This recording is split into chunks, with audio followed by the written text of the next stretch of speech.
Welcome to The Source, where we combine the headlines with in-depth conversations with the newsmakers themselves. I'm Pinky Webb. Today on the program, the Philippine government orders the mandatory repatriation of nearly 100 Filipinos in Gaza amid the escalating war between Israel and Hamas. But a crucial border crossing remains closed, leaving Palestinians and foreign nationals trapped in the enclave. Foreign Affairs Undersecretary Eduardo de Vega tells us more in the program. And later, the Philippine Navy issues radio challenges to a Chinese warship after its aggressive maneuvers near Pag-asa Island. Armed Forces spokesperson Colonel Medel Aguilar joins us later in the show.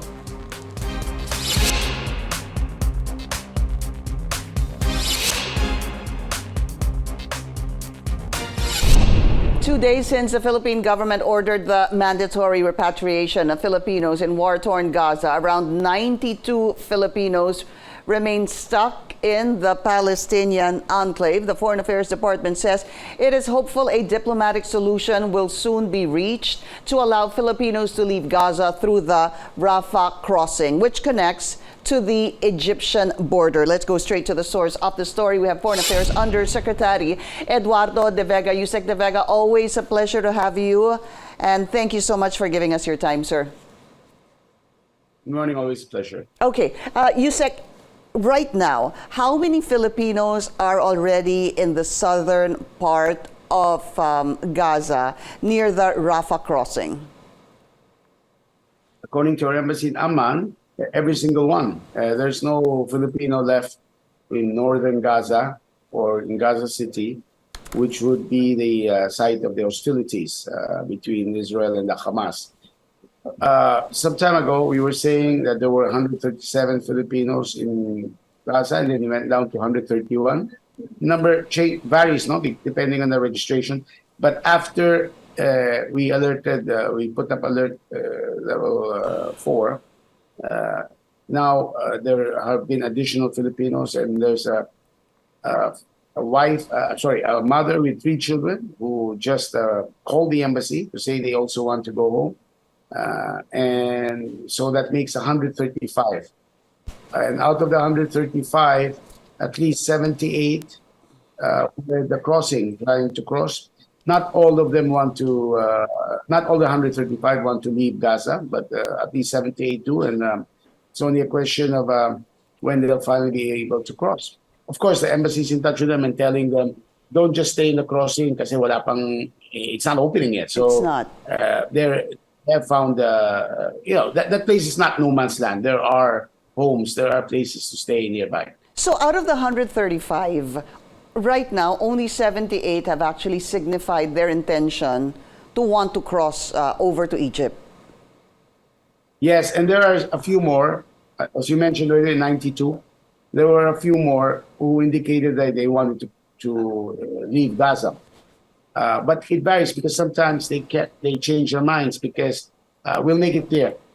As much as we'd like family reunification, of course, it's not all up to us. It depends on the Israelis and Egyptians.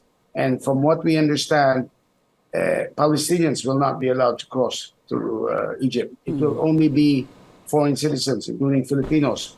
So that will mean the Filipino mothers or spouses of Palestinians and their children who would carry Philippine citizenship. That they are among those numbered in 135. So let's see what happens because that will be a problem. Yeah, Usec, that's actually a problem you have brought up ever since we started talking about this, because Filipinos are married to Palestinians, and the problem and the concern would be it doesn't seem like, at least at the moment, that their Palestinian husbands, if and when the humanitarian corridors open, will be allowed to actually pass through or enter that corridor. So there could be obviously and certainly concerns on wives who might not want to leave or be separated from their husbands. Opo, and that's the same situation. That was the same situation in Ukraine. When we tried to repatriate Filipinos of Ukraine, Filipino wives said that they would remain with their husbands. And also the Filipinos in Gaza, a lot of them say that, also the Filipinos in Israel, for that matter, say that this cycle of hostilities, of violence, is something they've actually gotten used to. Except we're saying now the Israelis, time and time again, including the Israeli ambassador in Manila, have told the world that this time they're serious. They're going to try to eradicate the Hamas infrastructure. So it's going to be a very difficult situation in Gaza, or at least in the northern part. Usec, what I want to find out is, do you have any update on the condition of the Filipinos over there in the southern part of Gaza? And probably most especially those 78 that already are willing and wanting rather to cross the border. Yes, according to our ambassador, Wilfredo Santos, our ambassador in Amman, their embassy is in touch with them, and they've told them, yeah, well, don't just stay there. I mean, because it's not open yet. So they're supposed to be looking, and some have looked for accommodations in the southern part. Unlike the case with Sudan, when we brought Filipinos from Khartoum, the capital of Sudan, up north to the southern border. Right now, the situation is different. Is that it's not really the middle of the desert. It is a desert, but there are places nearby. It's not like it's no man's land. So they should have access to food and supplies, given that there are international organizations there as well. However, we're verifying reports that there's spoiled food or whatever, and we'll check up on them, because unfortunately we can't go in ourselves. No, in fact, that's why is may I go to the issue? Why is the crossing not open? Because Egypt and Israel are discussing how to ensure that the opening of the crossing will not be used for Hamas to escape into Egypt, or for hostages to be taken out of Gaza, because it's been confirmed that the hostages there is a security concern, a big security concern there, Usec. And also for humanitarian aid, it should be legitimate aid instead of ammunitions. So we're doing what we can. The Israelis say it could be any day now that they open. Yeah. In fact, I think it was yesterday that I was watching the news, and the U.S. Secretary of State Antony Blinken I believe in Egypt right now. But Usec, here's one of the concerns, no? Because it's been the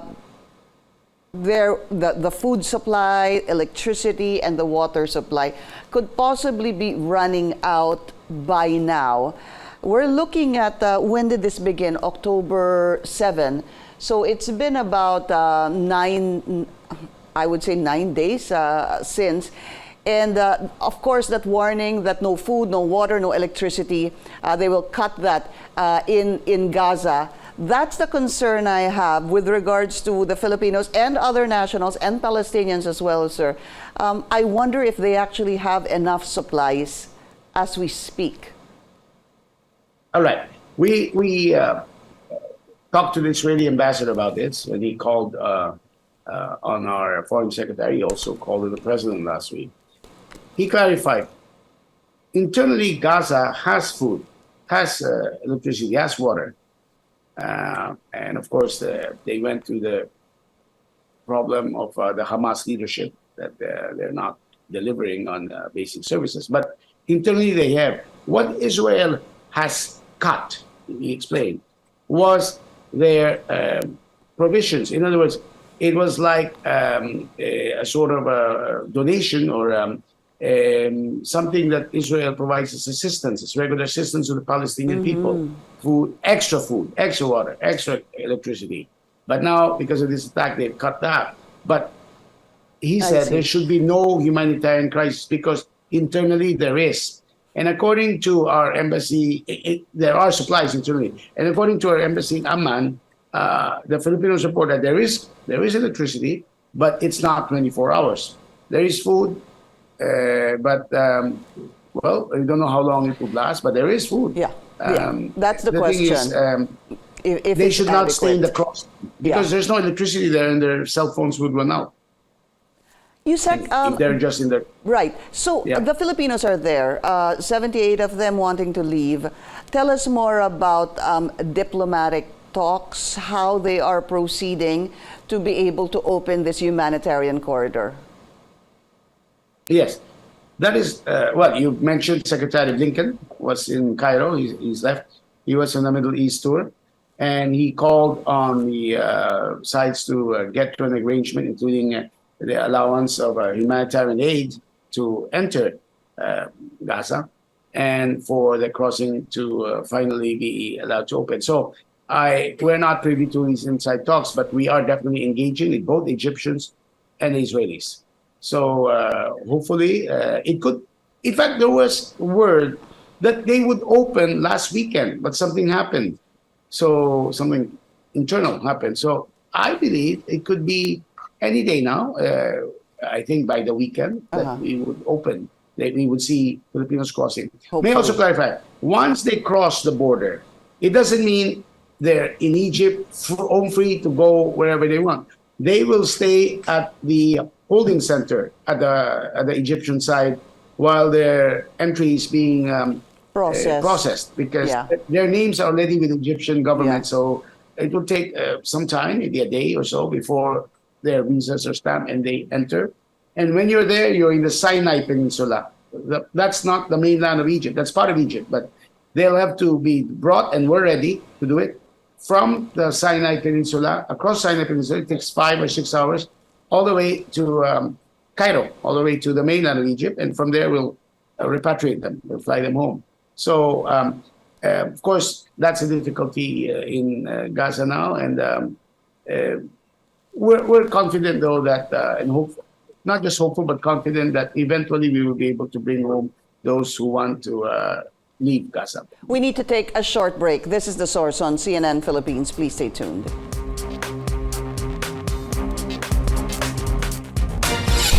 You're watching The Source on CNN Philippines. I'm Pinky Webb. Our source today, Foreign Affairs Undersecretary Eduardo de Vega, Usec. I want to talk about Israel. I believe the last time we spoke, I do recall you saying that the first batch, supposed to be of those who want to leave Israel, Filipinos, were supposed to fly out Tuesday, and that is today. Did this happen? And if so, how many actually left? It's scheduled, yes. They're flying today and arriving tomorrow in the afternoon around 4 p.m. via Etihad. There's 17 of them. There's one more, making 18, leaving in a few days with just one person. But we're talking about the 17 now, and the government is prepared to receive them, including DOH, DSWD. These are Filipinos, including, I believe, about 8 who came from the south of Israel.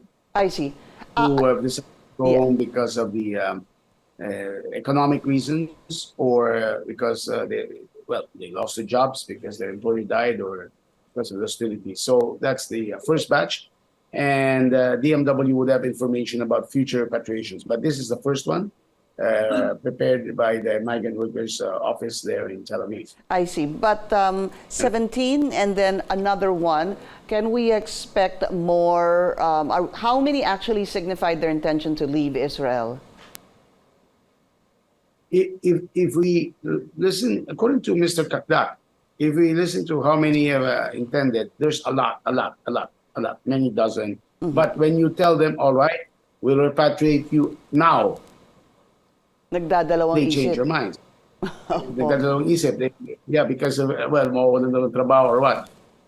So right now, I think what he's targeting, what Mr. Kakdak, and you could ask him, he's targeting is another repatriation about the same number. But we'd have to, how do you say, I don't want to say round up because they're not suspects, but we'd have to get the numbers. No? The good news, though, is that that means they feel relatively safe. Filipinos in the south have been evacuated to Tel Aviv, and even in the north, where there is now skirmishes or attacks by the Hezbollah, the Israeli Defense Force have evacuated the residents, including Filipinos from the north. So Israel now is not under alert level because although we have put alert level 2, it's not under voluntary or mandatory repatriation. Yeah. We're not sending new people there. Yeah. But, the situation for Israelis is more stable. Yeah, and Usec, I guess that answers my next question. So there's no need to elevate the alert level, the present alert level to over there in Israel. I want to get more information, if you can, or any update. I believe there are, unfortunately, 3 died. And are there still 3 that are missing, Usec? Yes, unfortunately, there are still 3 who are missing. Of course, I said before, hope springs eternal. They could just be hiding. They could just be very private and not want to be contacted. It is concerning, though, that Hamas has confirmed that they do have hostages, so maybe the 3 are with them. The Israelis say they will conduct a search and rescue in Gaza, so we'll see what happens. But look, at least if they're missing, it means they're not yet confirmed dead. And so hopes we pray for them. As for the 3 who are confirmed as casualties, the Israelis also promised that under the law, they will provide assistance to the next of kin. That's what they did to a previous Filipino who was killed by a terrorist some years ago. So they will also assist in the repatriation of the remains, which hopefully will be in the next few weeks. Foreign Affairs Undersecretary Eduardo de Vega, sir, thank you so much for your time. Always a pleasure, madam. Thank you. And coming up, tensions between the Philippine and Chinese Navy grow after the armed forces accused China of pulling new dangerous maneuvers in its latest resupply mission in the West Philippine Sea. AFP spokesperson Colonel Medel Aguilar tells us more after the break. This is The Source on CNN Philippines. Please stay tuned.